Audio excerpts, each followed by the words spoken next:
Hi, everybody. This is Carrie Getz, and welcome to another edition of our podcast series talking about careers for women, trades, and vets in tech. And today we are lucky enough to have Ruthe Farmer with us. And, we try to highlight different scholarships and ways to help folks get an education and get in this industry and break in this industry. And Ruthe has started the Last Mile Education Fund. So, Ruthe, I'm going to let you kick it off by telling us a little bit about yourself and a little bit about the foundation.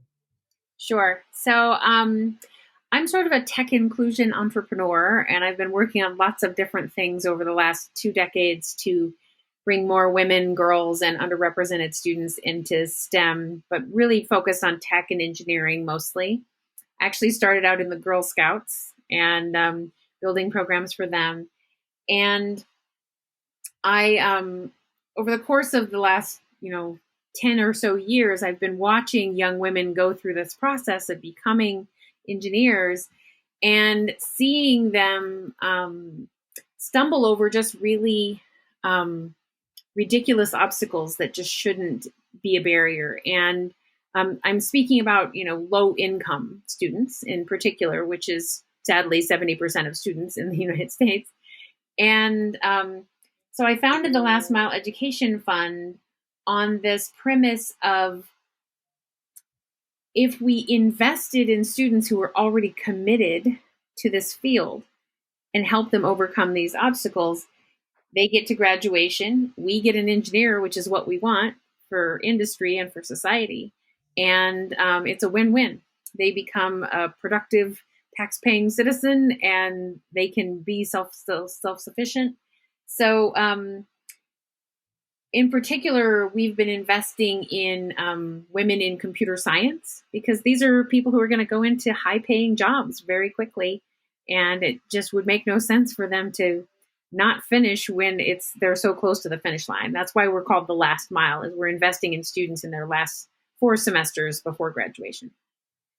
Oh, excellent. Yeah, we talk a lot about on this podcast sort of the inequity, and certainly we're seeing it right now with COVID because 5 times more women than men have lost their jobs to become the caregivers. Well, we have a hashtag that follows this podcast, hire the person, not the paper, where we really talk about the skills that are involved, and the degree should not be the first condition for hiring. But certainly, there's some for engineers, for instance, the degree is a necessity for hiring.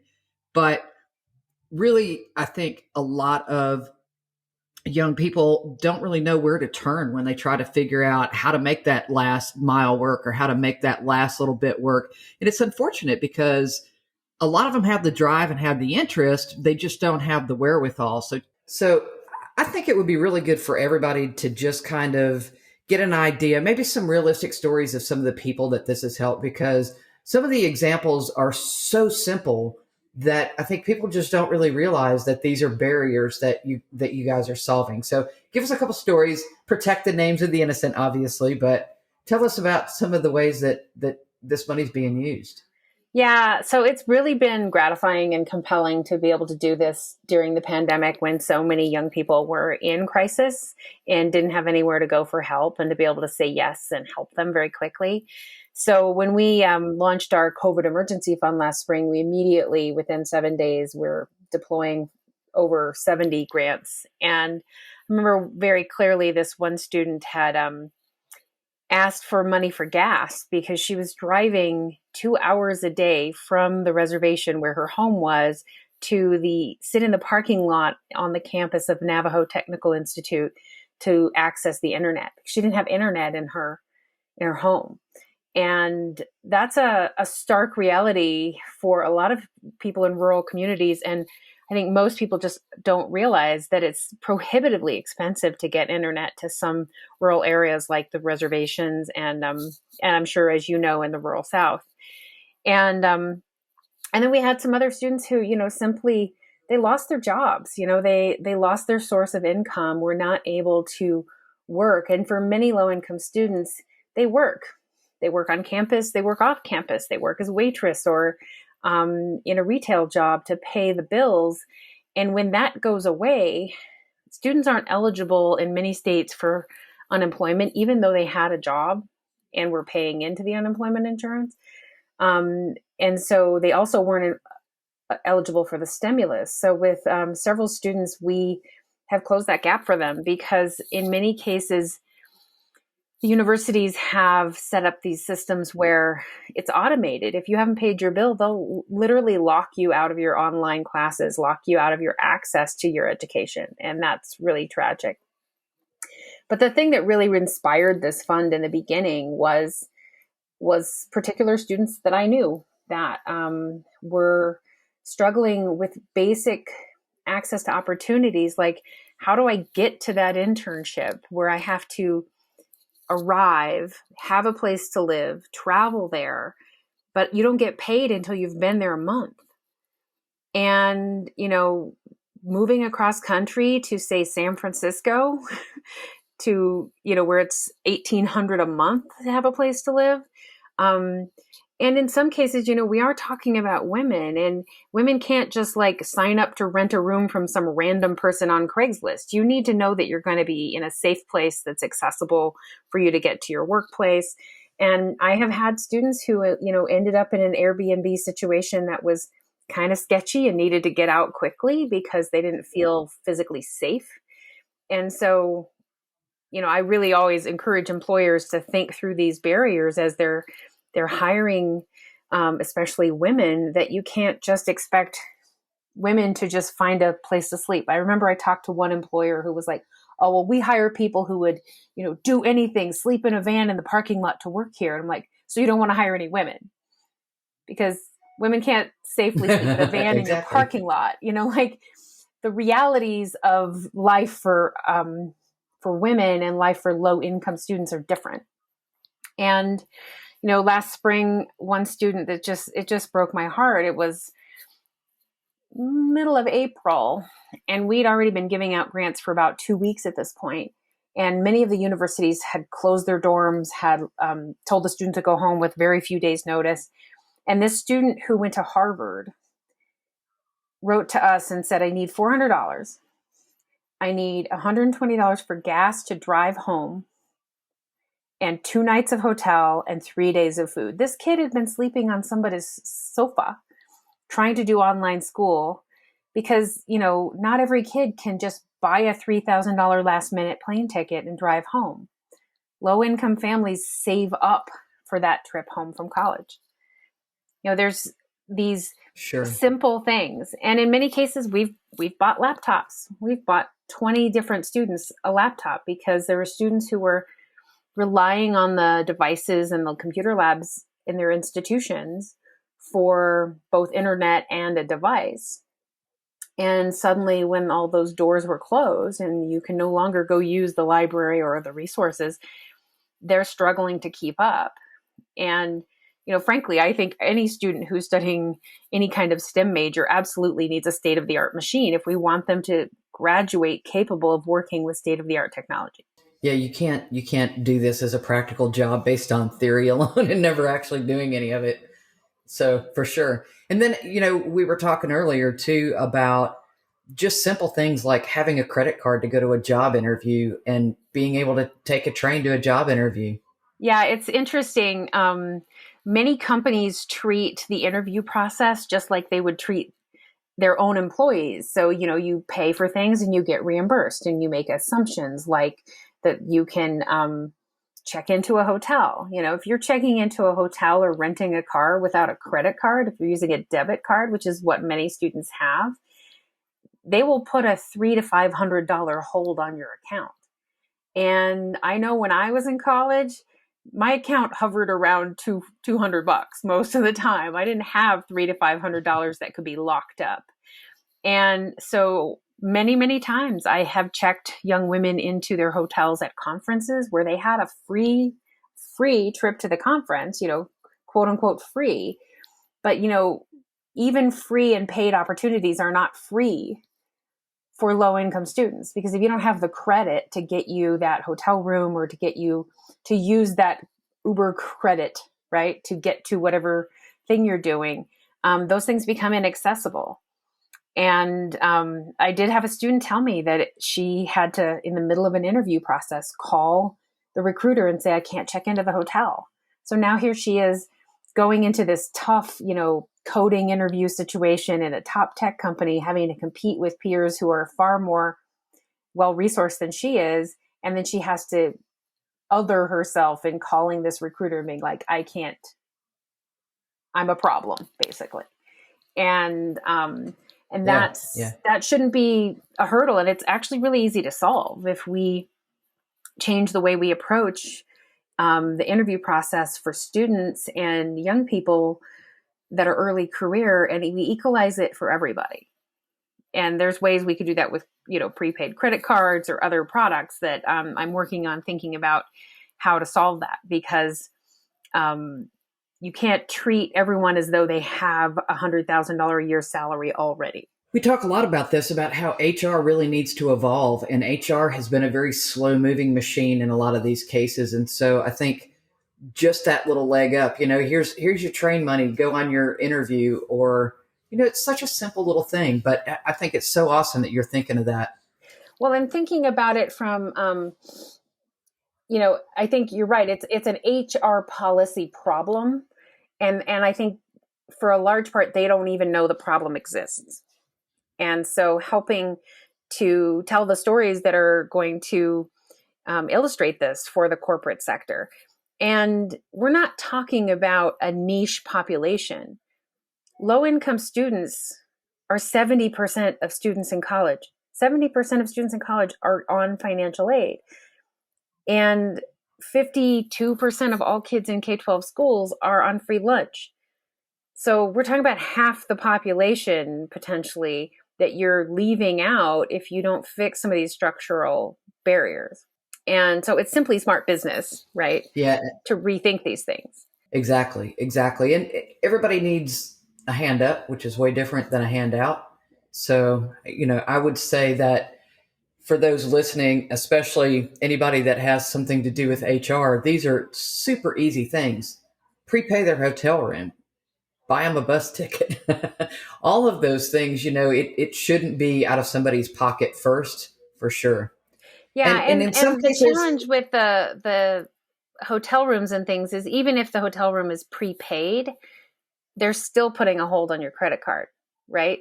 For incidentals. And so I think we need to, as a society, get creative about some of this.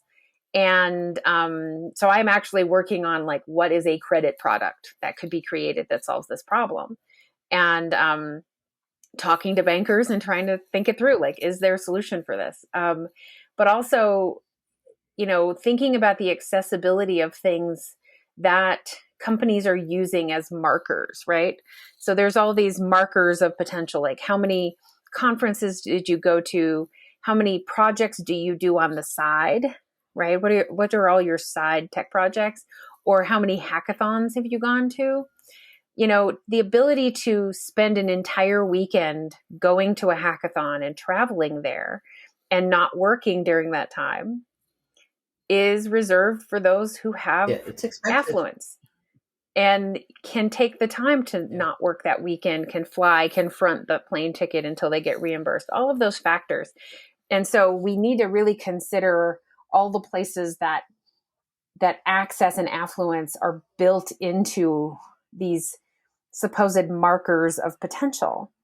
And I would argue that a really, resilient, hardy, stick-to-itiveness oriented student who is working and going to school and balancing this whole thing, they're going to make an incredible employee versus a student who never had to struggle in that way. Well, and I think there's a lot to be learned in the struggle. So hats off to all of those that have figured out how to do that. Yeah. I mean, it's really incredible what happens when someone, recognizes your potential and says, you could be doing more, or you're cut out for more. And it really has a lot of power. And what Last Mile is trying to do is identify these striving students that are out there that are needlessly, moving too slow or being derailed by stupid small financial barriers. I mean, it's just simply stupid for a student who is in a high demand field who's going to be contributing to innovation, who's going to be solving one of our biggest workforce problems, which is technology talent, to not succeed. Like, it just makes no sense. And especially if it's over something as trivial as a few $1,000s. And so we are, I don't know if you saw this, but yesterday we announced a new cybersecurity fund. And oh, good for you. That is now, it's an emergency fund specifically for women aimed at careers in cybersecurity, in partnership with Women in Cybersecurity, WSIS.org. And they are really keen on helping their members to succeed and survive this pandemic and move forward in their lives. And I'm sure you know this country really needs cybersecurity talent. Like, sure. So this fund was actually inspired by a young woman from Mississippi named Ryan, and she's one of our co-founders. And I knew her since high school, and she was part of an online community that I work with for young women in tech. And her junior year, she was going to forego an internship at a big bank that was going to pay her a really nice salary and be the internship they would hire her on, because she couldn't afford to actually get to the internship, get a place to live until she got paid. And so we helped her get a place to live and fly to the internship. And now she's, a software engineer working in a bank, making a really nice salary, and the co-founder of this fund. And so that was our big idea. So the way we find students is there's lots and lots of organizations working to get students into these fields, like the National Society of Black Engineers, the Society of Women Engineers, National Center for Women in IT, lots of organizations where we can find students. And what we're specifically investing in is students who have made a commitment to a career and a degree in tech or engineering that are in their junior or senior year. And so we don't ask for GPA. We don't care about your GPA. If you've made it to your junior or senior year in computer science or engineering, you're pretty committed, and it would be a loss for you to not finish. And so we're helping them with that last mile. And what that means is maybe, their car broke down, and scholarships and financial aid won't pay for your car repair. What we're paying for are basic needs, making sure that students have the living expenses, internet access, a working computer that is going to help them with their studies and be good at their craft. And so we step in that gap where financial aid has ended, or they've run out of money, or just won't pay for those expenses. Because most low-income students are walking kind of a tightrope of financial stability. And one thing, like a medical event, a car repair, a pandemic, can derail that delicate balance. And so right now we're paying the living expenses of dozens of young women who actually have jobs waiting for them. But right now, today, they do not have money for food and rent. Oh, well, we fund from an abundance viewpoint, meaning we're not making the students compete against each other, right? The student asks us for money, we evaluate that student and invest in that student, not a competition of hundreds and winnowed down to a couple. We also do it very fast. We're responding and funding students within a week, typically. And so many students tell us, they're like, we can't believe you responded. We can't believe you're real. Because so many scholarships are about finding the best of the best. Whereas we're here to invest in the potential of people who maybe could be the best if they had the same resources as everybody else. People that have had a leg up or had somebody help them out tend to be much better global citizens moving forward and tend to pay it forward, to somebody else. So I think all of those are really great things. We all suffer when a young person doesn't live up to their potential. Our society suffers in that we don't have someone putting resources into, the tax base and the community. When people have good jobs and they have stabilities, they have families, they have homes, they contribute to society.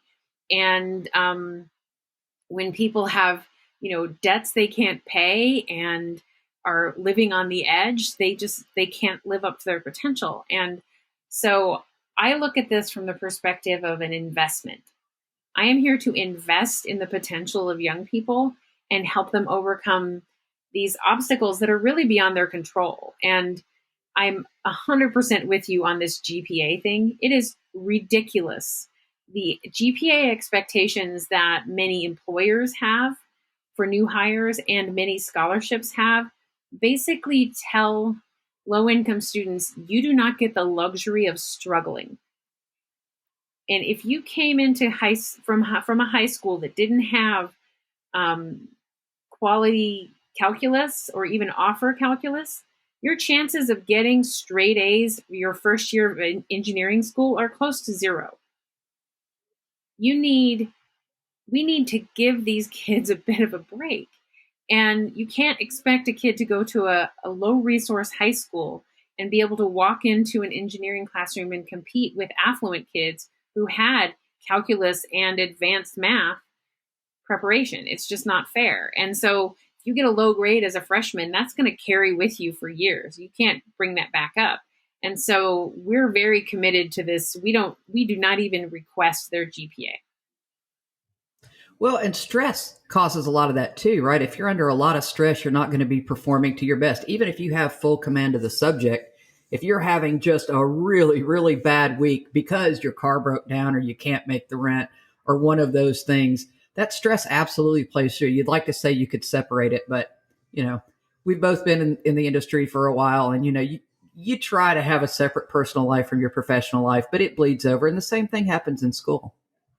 Well, and I would actually argue that it is better to hire a person who has struggled and kept going than someone who has never met an obstacle. But our systems, we're looking for GPA, we're looking for all the prior awards you've won and how successful you've always been, actually optimizes for people who've never had a bump. It optimizes for smooth sailing. What I want to optimize for is resilience and persistence. Well, yeah, and that's the people you want on your team, right? The ones that are scrappy, that know how to sort it out. But honestly, it's the brilliant minds that are come out of those communities that are going to make the biggest impact. It's also hard to find the problems to solve, right? So if everybody's creating technology is, living in San Francisco and New York and Atlanta, and they all have ubiquitous Wi-Fi all the time, they don't really truly understand the experience. So one of the things when we're talking about the digital divide, it's like if everybody creating educational tools and software is living in a universe where they have the internet all the time, they're putting these expectations. And like very, very few low-income kids are going home to a house where they have a computer to themselves every night for 2 hours with broadband. Yeah, I think we've definitely learned that through COVID, that there is a huge digital divide, and not just kids that don't have access to broadband, kids that just don't have access. And certainly when the parents lose their income, that gets worse because then they can't afford that access anyway. So I think it's really, really admirable and great what you guys are doing. Well, it's gratifying every single day to be able to, when a student asks for help and we're able to help them. And when we did our launch in January, we did this campaign called Last Mile Moment, because I really want students to know that everyone who is successful has had some help from someone. At some time in their life, someone gave them a break, someone encouraged them, someone gave them a little bit of support. And it is okay to ask for help because we desperately need diverse minds in technology. And if a student is on that path, we at Last Mile are certainly committed to helping them get there and making sure that they have the tools and resources to be successful. So tell us a little bit about if somebody wants to get involved and donate. That's always important to be able to pay this forward and help these students. And then B, on the flip side, for the students that are listening, tell us where they need to go and what they need to do to apply for this money and how all that comes about from your perspective. Sure. So the Last Mile Fund is pretty new and obviously very interested in donations. And I've built this as a platform. So if a funder is interested in, say, a regional fund, they want to fund only students in Mississippi, or maybe they want to fund only students in electrical engineering or chemical engineering, we can certainly do that. We built it as a flexible platform. For individual donors, almost every dollar that you give us is going straight to a student. Your funding might be going directly to making sure a student has their phone bill paid so that they can access Wi-Fi and get to their classes. It might be making sure that they have food to eat, or paying, that last little graduation fee. And we get the funding to students very quickly. So you can go to lastmile-ed.org/donate to do that, or just contact us. And for students, we have funding for women who are studying computing degrees. So there's 117 different degrees that count as that, including like cybersecurity, data science, information science, computer science. And we are investing in students that are within 4 semesters of graduation. And they go to lastmile-ed.org/apply. And they can apply for emergency funds, which is under $600 for just, an emergency thing that's come up and you really need help right away. We have bridge funds, which are for bigger issues like your car broke down and it's $1,200, or you need to pay rent or something like that. And then we have last mile funds, which is really for seniors who are just like this close to the end and they just need the last few credits to graduation. Those dollars typically go to the institution to pay for tuition and fees.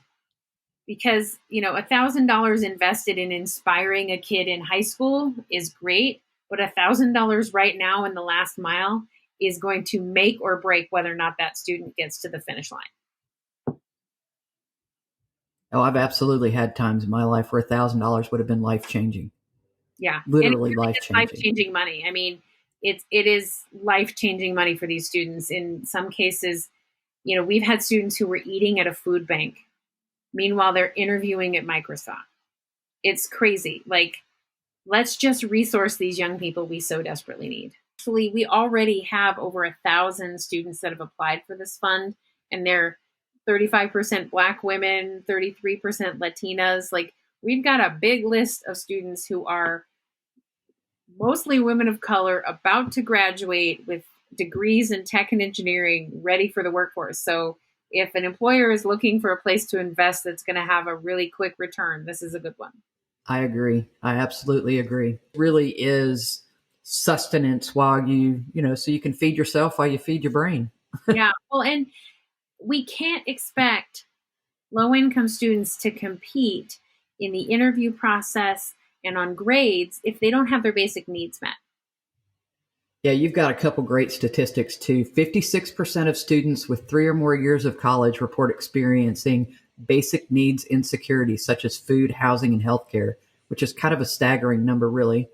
And the wealthiest students receive 34% more non-federal aid per year than the poorest students, who, are around 11,300 versus 7,500. So that's a pretty good inequity there too.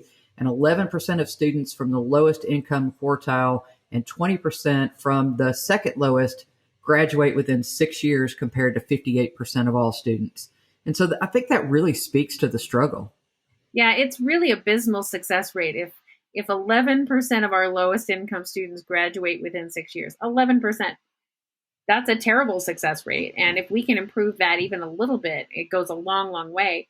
We've also calculated that if we can pull this off, so I have a goal of raising $15 million and investing that over a decade in 38,000 students. If we can do that, that will generate $557 million of increased GDP in the form of increased earnings by these women by 2033. And that is perpetual. They're going to keep working. And not to mention all the economic activity of those women buying homes in their community, buying cars, having families, doing all of those things. So there's a huge halo effect. And, if we go back to Ryan, our co-founder, Ryan's under 25. She's bought a house. She's getting her master's at Virginia Tech. She's taking care of her 2 siblings. And she's out of poverty forever. And it was an intervention of a couple $1,000s that made sure that happened. And, when you look at all the sunk costs that have gone into getting a student from high school or middle school all the way to their junior year, or even into a 2-year degree program, getting them that far, we've got to realize the gains on those sunk costs. Yeah. Well, we're running up close to the end of time here. And so I want to make sure that everybody gets the place to go help first. lastmile-ed.org. There you go. So if you just look for us on Twitter, we're at MileFund. And you can also just, Google Last Mile Education Fund and we should come up. Well, I think that it's wonderful what you guys are doing. I think it's absolutely amazing. I'm so happy that you got to come do this podcast with us. I hope somebody out there listening figures out, this fund and actually gets to either fund it or take advantage of it, and it makes a difference in their life. So thank you so much, Ruth. I appreciate you. Thank you. Great meeting you. Thanks for listening. We look forward to hosting you on another edition of this podcast. Have a great day.